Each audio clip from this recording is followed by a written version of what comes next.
बिस्मिल्लाहिर्रहमानिर्रहीम। अस्सलाम वालेकुम नाज़रीन, उम्मीद है आप सब खैरियत से होंगे। आज के वीलॉग में अहम ख़बरों से आपको आगाह करेंगे, अपना तज्ज़िया भी देंगे। एक तो इमरान खान साहब और पीटीआई के इंट्रा पार्टी इलेक्शंस के हवाले से एक कंट्रोवर्सी चल रही है। शेर अफजल मरवत इस वक्त आपको पता है इमरान खान के वकील भी हैं, पाकिस्तान तहरीक इंसाफ के रहनुमा भी हैं। उन्होंने जियो न्यूज़ में एक प्रोग्राम में ये कहा है कि इमरान खान साहब ने फ़ैसला किया है कि वो पार्टी चेयरमैनशिप से दस्तबरदार हो जाए, और ये पैगाम वो पार्टी को पहुंचा चुके हैं। और जो इंट्रा पार्टी इलेक्शन आने वाले हैं, इलेक्शन कमीशन ऑफ पाकिस्तान ने, आप लोगों को पता है, कहा था कि जी पीटीआई के इंट्रा पार्टी इलेक्शंस नहीं हुए, तो अब क्योंकि इंट्रा पार्टी इलेक्शंस डिमांड है इलेक्शन कमीशन ऑफ पाकिस्तान की ताकि पीटीआई क्वालिफाई कर सके फॉर द जनरल इलेक्शंस, तो उसमें वो शेर अफजल मरवत के बकौल इमरान खान पार्टिसिपेट नहीं करेंगे एज चेयरमैन, यानी कि चेयरमैनशिप के लिए वो खुद से इलेक्शन कंटेस्ट नहीं करेंगे, क्योंकि तोशाखाना केस में उनकी सज़ा की वजह से डिस्क्वालिफिकेशन है और वक्ती तौर पे किसी और को चेयरमैन पीटीआई के ओहदे के लिए इलेक्शन लड़वाया जाएगा। और उसमें नाम आ रहा है ज़राए से बैरिस्टर गौहर खान का। बैरिस्टर गौहर खान से जब सहाफ़ियों ने पूछा है तो उन्होंने इसकी अभी तरदीद भी नहीं की है, तस्दीक भी नहीं की है। शुएब शाहीन पाकिस्तान तहरीक इंसाफ के एक और रहनुमा भी हैं, इमरान खान के वकील भी हैं, उनसे जब ये पूछा गया तो उन्होंने कहा कि अभी फ़ैसला नहीं हुआ है। पाकिस्तान तहरीक इंसाफ का जो ट्विटर अकाउंट है उसने ये जो तमाम ख़बर है शेर अफजल मरवत के सोर्स से जो आई है उसकी तरदीद कर दी, और वो ये कहते हैं कि अभी तक फैसला नहीं हुआ कि इमरान खान पार्टी चेयरमैनशिप से दस्तबरदार होंगे या फिर वो कंटेस्ट नहीं करेंगे। इसके ऊपर शेर अफजल मरवत का एक और ट्वीट आया जिसमें उन्होंने कहा है कि मेरी समझ से बाहर है कि कौन क्यों तरदीद कर रहा है, जबकि इमरान खान ने मेरे, बैरिस्टर अली जफ़र और बैरिस्टर उमैर नियाजी की मौजूदगी में ये फैसले किए हैं। तो अपेरेंटली खबर मैंने आपको पहुंचा दी है कि एक धड़ा जो है पाकिस्तान तहरीक इंसाफ का वो ये कहता है कि फैसला हो गया है कि इमरान खान साहब खुद से पार्टिसिपेट नहीं करेंगे चेयरमैनशिप के इलेक्शन में, इंट्रा पार्टी इलेक्शंस में, और किसी और को लेकर आएंगे, और बाद में जब वो अपनी सज़ाओं से क्लियर हो जाएंगे, नाअहली ख़त्म कर देंगे, तो उसके बाद वो दोबारा पार्टी चेयरमैनशिप के लिए कंटेस्ट करेंगे। दूसरी तरफ जो पीटीआई का दूसरा धड़ा है वो अभी तक इसकी तरदीद कर रहा है, और ये एग्जैक्टली सिचुएशन जो है वो क्या है वो मेरे ख्याल में आने वाले 1-2 दिन में क्लियर हो जाएगी। लेकिन अपेरेंटली अगर ये फ़ैसला हुआ भी है, इमरान खान साहब ने वक्ती तौर पर अगर ये फ़ैसला किया भी है, तो वो इस चीज़ को अवॉइड करने के लिए किया है कि इस बुनियाद पे कि तोशाखाना के केस में क्योंकि इमरान खान साहब को सज़ा हो चुकी है और उनकी नाअहली हो चुकी हुई है, या उस नाअहली को बुनियाद बना के पूरी पार्टी को इलेक्शंस में हिस्सा लेने से किसी तरह से रोका जाए या कदहन लगाई जाए या मज़ीद रुकावटें खड़ी की जाए, उस चीज़ को अवॉइड करने के लिए अगर ये फ़ैसला लिया गया है तो ये फ़ैसला लिया गया मेरे ख्याल में। लेकिन मेरी जो अंडरस्टैंडिंग है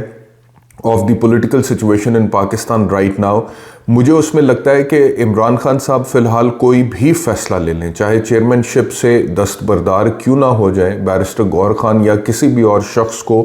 पार्टी चेयरमैनशिप के ओहदे पर इलेक्शन क्यों ना लड़वा दें और वो इलेक्शन जीत कर बैठ भी जाएं और इमरान खान साहब जेल में बैठ कर भी फ़ैसले कर रहे हों, तो उसके बावजूद वन वे और दी अदर पाकिस्तान तहरीक इंसाफ को बतौर पार्टी आने वाले इंतखाबात में टारगेट किया ही जाएगा मज़ीद, क्योंकि ऑलरेडी तो किया जा चुका है और किया जा भी रहा है, लेकिन मज़ीद किया जाएगा। तो इस वजह से जितना भी उसको अवॉइड करने की कोशिश की जाए, ये जितने भी मिसाल के तौर पे इलेक्शन कमीशन ऑफ पाकिस्तान की जो रिक्वायरमेंट पाकिस्तान तहरीक इंसाफ के हवाले से है कि इंट्रा पार्टी इलेक्शंस कराएं जनरल इलेक्शन से पहले, क्योंकि आइन का तकाजा, आपको लगता है कि बिल्कुल आइन के मुताबिक है, तो आइन की वजह से नहीं है, ये तो उसी वजह से है कि इलेक्शन कमीशन ऑफ पाकिस्तान का अपेरेंटली एक टिल्ट है और इलेक्शन कमीशन ऑफ पाकिस्तान के फैसले पाकिस्तान तहरीक इंसाफ के ख़िलाफ़ जा रहे हैं, और वो इस वजह से जा रहे हैं क्योंकि पाकिस्तान तहरीक इंसाफ की मकबूलियत नहीं है, इमरान खान की मकबूलियत नहीं है। तो जब बुनियाद में मकबूलियत कह रहा हूँ, कबूलियत नहीं है, इमरान खान की कबूलियत नहीं है, पीटीआई की कबूलियत नहीं है, मकबूलियत तो है। तो जब बुनियाद में कबूलियत का मामला होगा तो फिर आप जितना मर्जी मेरिट्स के मुताबिक मामलात को हल करने की कोशिश करें, चेयरमैनशिप के ओहदे से दस्तबरदार हो जाए, नया चेयरमैन लें, इंट्रा पार्टी इलेक्शंस करवा दें, आप सोने के भी बन के आ जाए ना, फिर भी आपके अंदर कोई ना कोई प्रॉब्लम वो आइडेंटिफाई करेंगे और आपको दीवार से लगाने की कोशिश करेंगे। और इस सारी चीज़ को तक़वियत इस चीज़ से भी मिलती है कि ओवरऑल आपको पता है कल से बात हो रही है नेशनल गवर्नमेंट और इलेक्शंस में ताख़ीर की, और उसकी बुनियाद में जो वजह जिसकी क़यासराई हो रही है इस्लामाबाद में भी दीगर हलकों में भी सियासी, वो यही हो रही है कि अभी पाकिस्तान तहरीक इंसाफ का ढंग पूरी तरह से निकला नहीं है। तो जब तक वो निकल ना जाए मज़ीद और पूरी तरह से, तो तब तक इंतखाबात में ताख़ीर मुनासिब है। तो जब मामलात इस तरह से तय हो रहे हों, जब इस तरह से इंतखाबात की फाउंडेशन ले की जा रही हो, बुनियाद रखी जा रही हो, तो फिर आप मुझे बताएं कि आप जो कुछ भी कर लेंगे, जितना भी इलेक्शन कमीशन ऑफ पाकिस्तान को राजी करने की कोशिश कर लेंगे, उसने राजी नहीं होना। उसने कहीं ना कहीं पे कुछ ना कुछ मामला उठाना ही है। लेकिन इस सारी सूरत हाल में पाकिस्तान तहरीक इंसाफ को अक्ल व शऊर और दानिशमंदी का दामन हाथ से नहीं छोड़ना चाहिए। पीटीआई में एक ये बड़ा मसला है कि पीटीआई में आपसी इख्तलाफात की बुनियाद पे जो मैंने देखा है पाकिस्तान तहरीक इंसाफ में, ये मैं अभी की बात नहीं कर रहा, जब से पाकिस्तान तहरीक इंसाफ मकबूल हुई है, वो जो 30 अक्टूबर 2011 का जलसा था इमरान खान साहब का, उसके बाद से जब से पाकिस्तान तहरीक इंसाफ मकबूल हुई है, तो पाकिस्तान तहरीक इंसाफ के अपने अंदर आपसी इख्तलाफात और कंपटीशन और चेयरमैन के करीब होना और टिकट लेना और इस तरह की बातों के ऊपर लेग पुलिंग बहुत ज़्यादा है। और उसकी एक मिसाल कुछ इन हालात में भी, मुश्किल तरीन हालात में, जब पाकिस्तान तहरीक इंसाफ के ऊपर क्रैकडाउन हुआ है, जब उसे दीवार से लगाया जा रहा है, जब इमरान खान साहब जेल में है, इन हालात में भी पाकिस्तान तहरीक इंसाफ का वो जो मिजाज है आपस में लेग पुलिंग का, इख्तलाफात का, वो ख़त्म नहीं हो रहा। मेरे ख्याल में हर पॉलिटिकल पार्टी में होता है, पाकिस्तान तहरीक इंसाफ में भी है। लेकिन अगर आप ये क्लेम करते हैं कि आप मुख्तलिफ सियासी जमात हैं, आप नज़रियाती हैं और आप एक नज़रिए की बुनियाद पर चलते हैं, तो इस हिसाब से आपके अंदर यहाँ पर भी कोई मुख्तलिफ सूरत हाल होनी चाहिए कि ये बुनियाद बना लेना कि जी हर सियासी जमात में कल्चर है, इस वजह से हमारे अंदर भी कल्चर है, तो आप तो अपने आप को डिस्टिंग्विश कंसिडर करते हैं ना बाकी सियासी जमातों से। तो वो शेर अफजल मरवत साहब ने, आपको याद होगा, कुछ अर्सा पहले ट्वीट कर दिया था कि traitors in the core committee of Pakistan Tehreek Insaf, यानी कि पीटीआई की कोर कमेटी में गद्दार बैठे हुए, और शुएब शाहीन साहब की तरफ उन्होंने इशारा कर दिया। हालांकि शुएब शाहीन मेरी नज़र में बड़ा सिंसियर होकर पाकिस्तान तहरीक इंसाफ के साथ चल रहे हैं और वो अहम रहनुमा भी हैं पाकिस्तान तहरीक इंसाफ के मुश्किल वक्त में इमरान खान साहब के साथ आकर खड़े हुए हैं, और वकील भी हैं और बड़े समझदार हैं, दानिशमंदी से चलते हैं और वकील भी बड़े अच्छे हैं और बड़े तहम्मुल से और मैच्योरिटी के साथ मामलात को हैंडल करने पर यकीन रखते हैं, जो वक्त का तकाजा है। तो उनके हवाले से ये ट्वीट आ गया था। अभी शेर अफजल मरवत साहब का एक ऑडियो मैसेज सर्कुलेट कर रहा है सोशल मीडिया पे,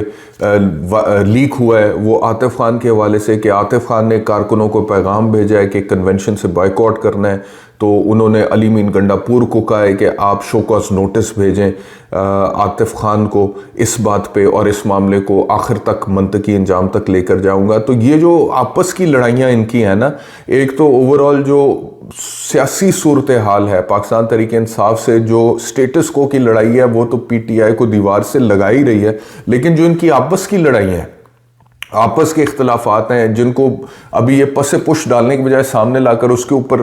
इन हालात में भी आई एम श्योर कि ये जो खबर आई है ना कि चेयरमैनशिप के उम्मीदवार कोई और होंगे इमरान खान के अलावा, इसके ऊपर इस वक्त डंडा सोटा चल रहा होगा पीटीआई के अंदर, और लड़ाइयाँ हो रही होंगी और इख्तलाफ हो रहे होंगे और लेग पुलिंग हो रही होगी। तो ये जब तक पाकिस्तान तहरीक इंसाफ इन मामलात पे कंट्रोल नहीं करेगी, तब तक मज़ीद नुकसान उठाती चली जाएगी, क्योंकि ऑलरेडी जो आपको है आइसोलेट किया जा चुका है, आपको दीवार से लगाया जा चुका है। और अगर आपने अभी भी मुत्तहिद होने की बजाय विद इन द पार्टी धड़ेबंदी करके और उन धड़ों में एक दूसरे को के साथ चलना है और कुछ ने कुछ को सपोर्ट करना है और कुछ ने बाकियों को अपोज सिर्फ धड़ेबंदी की बुनियाद पे करना है, ना कि नज़रियाती बुनियाद पे, तो फिर ये प्रॉब्लम्स तो पाकिस्तान तहरीक इंसाफ को मज़ीद फेस करने पड़ेंगे। तो एक तो ये खबर है जी। दूसरा ये है कि साइफर का जो ट्रायल है उसमें जज अबुल हसनात जुल्करनैन, अब पहले जज साहब थे हुमायूं दिलावर, नाम याद रखा जाएगा, तारीख के सफ़ात में दर्ज हो चुका है हुमायूं दिलावर। बल्कि मैं कल देख रहा था कि हुमायूं दिलावर साहब को कोई और भी स्पेशल कोर्ट में तैनात कर दिया गया है। बतौर जज किसी स्पेशल कोर्ट के। अब वो किस मकसद के लिए, ये कौन सा स्पेशल कोर्ट है और कौन से स्पेशल जज के तौर पे कौन से स्पेशल केस की कौन से स्पेशल तरीके से जज हुमायूं दिलावर आगे जाके दोबारा कार्रवाई चलाने वाले हैं, ये भी हमें क्लियर हो जाएगा। लेकिन अल्लाह खैर ही करे। लेकिन दूसरा जो स्पेशल कोर्ट है जिसके स्पेशल जज अबुल हसनात जुल्करनैन है और वो बड़े स्पेशल तरीके से साइफर केस की कार्रवाई पहले भी चला चुके हैं और वो इतनी स्पेशल थी कि इस्लामाबाद हाई कोर्ट उसको कलअदम करार दे चुका है और अब दोबारा वो साइफर केस की कार्रवाई चलाना शुरू हो गए हैं और वो भी दोबारा स्पेशल तरीके से चलाने की बुनियाद उन्होंने आज रख दिया है। वो कैसे, वो ऐसे जी कि उन्होंने दोबारा कह दिया कि ये जुडिशल कॉम्प्लेक्स के अंदर तो ट्रायल नहीं हो सकता, ये जेल में ही होगा। क्यों? क्योंकि इमरान खान की सिक्योरिटी के मामलात हैं, उनकी जान को शदीद ख़तरा लाहक है और अदालत उस लाहक ख़तरे को हल्का नहीं ले सकती है। और पहले इमरान खान के कारकुनान ने जुडिशल कॉम्प्लेक्स पर धावा भी बोल दिया था और ये रिपोर्ट भी एक आ चुकी है आईबी की स्पेशल ब्रांच की, जिसमें उन्होंने कहा है कि इमरान खान की जान को ख़तरा है, लिहाजा ट्रायल जो होगा साइफर का वो तो अडियाला जेल में ही होगा। हाँ जी, लेकिन एक तफरीक उन्होंने, एक डिस्टिंक्शन ड्रॉ करने की कोशिश की, वो ये है, को कहते हैं कि ट्रायल होगा अडियाला जेल में लेकिन होगा ओपन ट्रायल। और वो ओपन किस तरह से होगा कि मुल्ज़िमान के वकला को ट्रायल अटेंड करने की इजाज़त है, ख़ानदान के 5-5 अफराद को ट्रायल अटेंड करने की इजाज़त है और आम अवाम और समात देखने के ख्वाहिशमंद अफराद को भी जगह के मुताबिक कि जितनी जगह होगी उस हिसाब से ट्रायल देखने की इजाज़त होगी। तो अब जो हिकमत अमली सामने आ रही है वो ये आ रही है, क्योंकि इस्लामाबाद हाई कोर्ट ने कहा था नंबर 1 कि ये इन कैमरा प्रोसीडिंग्स नहीं हो सकती हैं और दूसरा जेल में ट्रायल क्यों हो रहा है। तो अब उन्होंने किया ये है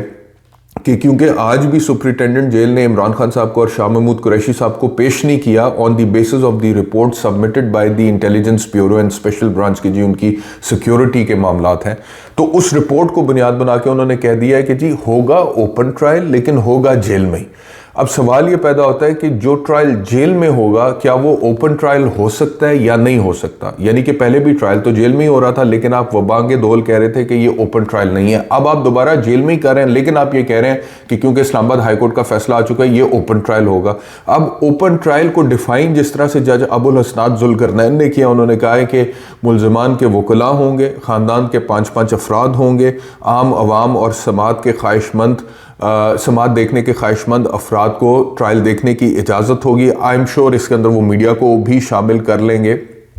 या करना भूल गए होंगे और अगर भूल गए हैं तो इसको शामिल कर लेंगे और फिर लेकर आएंगे। तो ये उन्होंने कह दिया।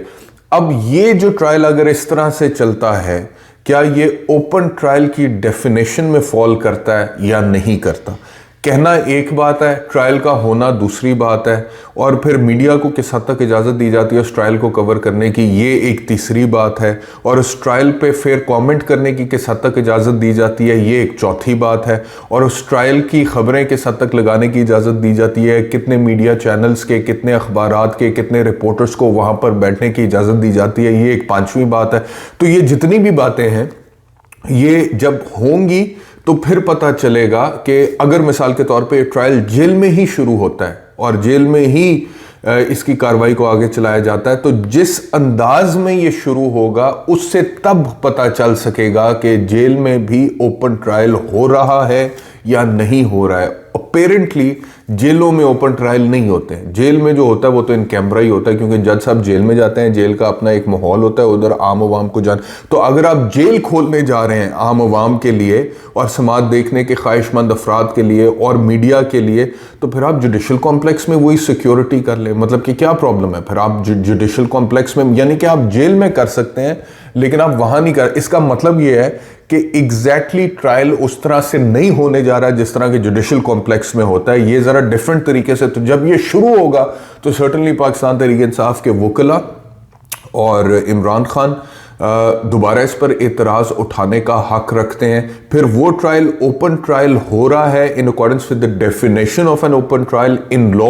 इसके ऊपर अलहदा से बहस होगी, अलहदा से पिटिशन जाएगी, अलहदा से ऊपर अलहदा से आर्गूमेंट होगा और अलहदा से इसके ऊपर फैसला आएगा, और वो तब की फिर तब देखी जाएगी और तब अकॉर्डिंगली मैं आपको उसके ऊपर बताऊंगा। शहजाद अकबर साहब ने बताया जी, आज दिखाया, एक इंटरव्यू भी दिया टेलीविज़न चैनल को जिसमें उनके हाथ के ऊपर फोर आर्म पे पट्टी बंधी हुई है और उन्होंने बताया जी कि तेज़ाब फेंकने वाला डिलीवरी बॉय की शक्ल में आया था और मैंने दरवाज़ा खोला और उसने तेज़ाब फेंका और मैंने आंखों पर, क्योंकि चश्मा पहना हुआ था तो मेरी आंखें बच गई हैं, लेकिन मेरा हाथ बाजू ज़ख्मी हुआ है। और